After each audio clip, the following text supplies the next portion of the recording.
Sekali lagi kita bahas tentang export debt. Apa ya bahasa Indonesianya agar sahabat lebih mudah memahaminya? Bagaimana kalau kita lanjutkan informasi tentang BRI atau Belt Road Initiative? Kita ke Pakistan. Tiongkok membangun pelabuhan di Pakistan, membangun jalanan membelah Pakistan dari ujung timur laut Pakistan ke Tiongkok daratan menuju pelabuhan laut di selatan Pakistan, membangun 5 power plant.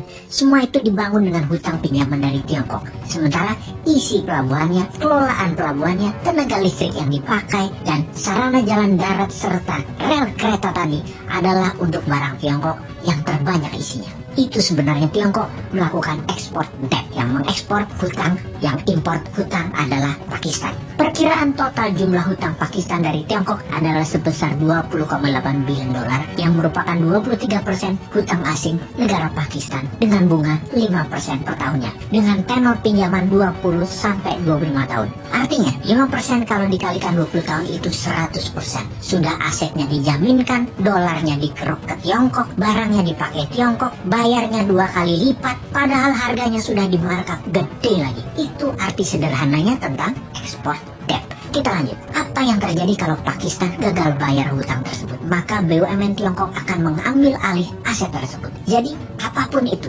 baik bisa bayar pinjaman atau gagal bayar pinjaman, Tiongkok yang kendalikan proyek tersebut. Sungguh, BRI itu bukan hadiah. BRI juga bukan membantu, apalagi menolong, tapi jebakan jahat sebenarnya. Meminjamkan uang untuk sesuatu yang bukan kebutuhan negara tersebut, meminjamkan uang untuk kebutuhan yang tidak terlalu diperlukan. Memang negara tersebut butuh jalanan, butuh kereta api, namun Tiongkok jauh lebih membutuhkan sarana itu semua. Itu yang butuh siapa, yang bayar siapa.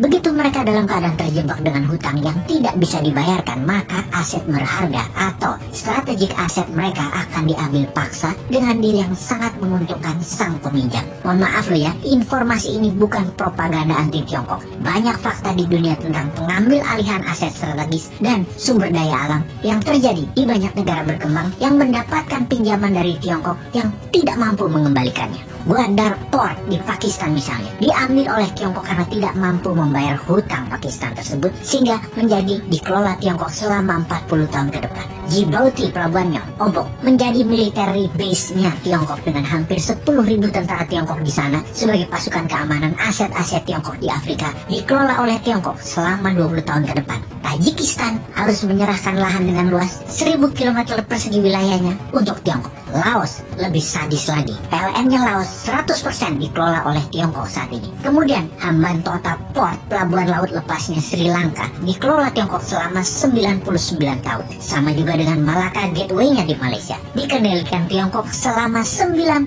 tahun. Dan ngomong-ngomong, 99 tahun itu sama dengan kelolaan Hong Kong oleh Inggris yang dimulai di tahun 1898. Secara keuangan, Bank Dunia mengatakan bahwa ada 23 negara berkembang yang mengambil pinjaman hutang Tiongkok atau menjadikan Tiongkok pembiaya dan kontraktor proyek mereka. Punya resiko seperti Laos, seperti Pakistan, seperti Sri Lanka. Dan dari 23 negara tersebut, 8 sudah dalam keadaan genting dan minta bantuan IMF. Mengapa krisis? Karena hutang luar negeri negara tersebut rata-rata adalah 50% hutangnya ke Tiongkok. Semua negara yang kena pengaruh Tiongkok, yang 23 negara tersebut, rata-rata demokrasinya lemah. Pemimpinnya menekan rakyat dengan kata lain otoriter. Pejabatnya bermain dengan pebisnis. Kenapa pejabatnya menerima tawaran Tiongkok? Karena kinclongnya infrastruktur, berharap akan membuat negaranya terlihat berkembang maju, sehingga pemimpinnya bisa dikatakan berhasil, walaupun pakai hutang besar. Ada lagi fakta, banyak negara yang terkena pinjaman hutang Tiongkok untuk bisa membayar bunga pinjamannya adalah dengan meminjam lagi.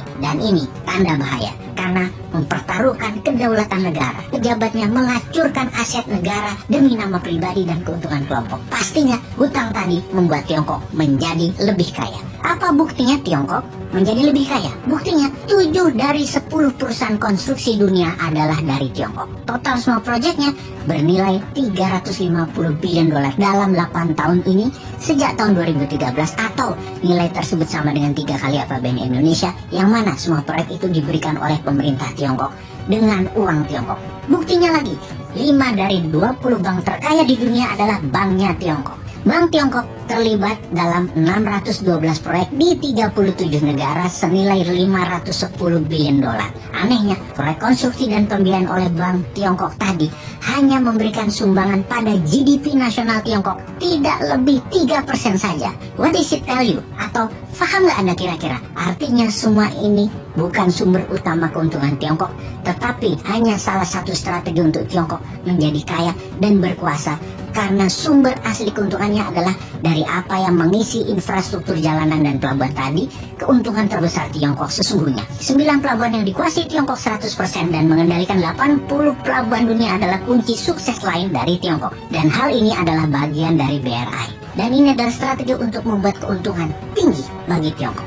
Semua pelabuhan itu ibarat untaian mutiara, mulai dari pelabuhan Tiongkok ke seluruh penjuru dunia. Inilah naval base-nya Tiongkok, terkoneksi di seluruh dunia. Mereka bisa kendalikan pelabuhan, kendalikan rute perjalanan kapal, menempatkan kapal perangnya, dan pastinya mendikte rute perjalanan kapal perdagangan dunia. Jadi sesungguhnya BRI bukan economic plan, tetapi rencana untuk mengendalikan dunia. Kapan berakhirnya rencana pembangunan BRI ini? Yaitu di tahun 2049, di mana 100 tahun usia negara Tiongkok. Diharapkan 100 pelabuhan dunia diikat dalam satu kelolaan dan kepemilikan Tiongkok melalui strategi BRI. Alias pada saat itu Tiongkok sudah mendominasi dunia. Sahabat, semoga hal ini bisa menjadi bahan untuk pemikiran kita semua.